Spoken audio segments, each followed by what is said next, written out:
You've argued that progressivism is bad for business. Would you agree that this has influenced the current Canadian policy and has terribly compromised everything that Canada is supposed to stand for? Look, I think, there's politics, and politics is always about, brokerage. It's always about putting together enough people so you can win an election. One party will, partner with any number of demographics. And so that's basic politics. The problem is if you don't have really a clear vision of what your country should be, and this has been kind of almost an eternal Canadian question, but if your norms and values disappear, then there's no shared agreement on really what's acceptable, what's not acceptable. Then you've got a problem. A country these days can be whatever you want it to be. That's simply silly, and it's dangerous. The Americans have life, liberty, the pursuit of happiness. The French have some of that as well, liberty, fraternity, equality.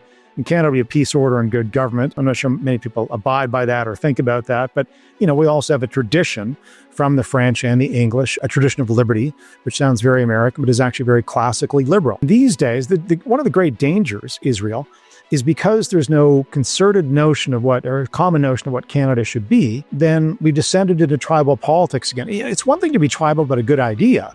Men and women should be free. Women should have the vote. Not when you end up in anarchy, and not when you end up in the lawlessness of anarchy. Yeah, well, exactly. If you're not united around good ideas, then what you've got is tribalism. Progressivism these days seems to be a combination of naivety with the old belief, again, that we need to control things from the top down. I think it's a bad combination. I don't understand how progressives can have a coalition, whether it's political or ideological, that includes gays and lesbians who would be thrown off of roofs in Gaza, and Don't yet get me started. pretend the Rainbow Coalition somehow would be welcome.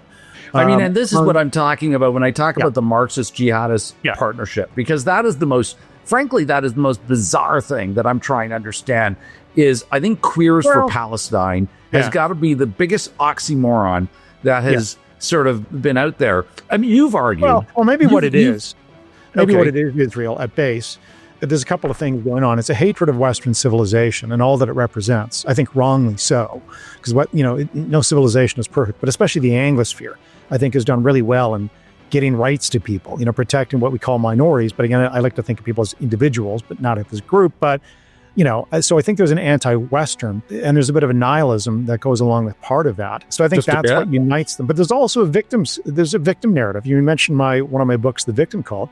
I've got an entire chapter on Yasser Arafat, but also others wrongly, or at least take their victimhood, real or imagined or real, and live off of it and make trouble for themselves and others. And that's dangerous because even if that's the entirety of the Palestinian conflict. It's creating them as the victim, using them as the pawn for other interests globally.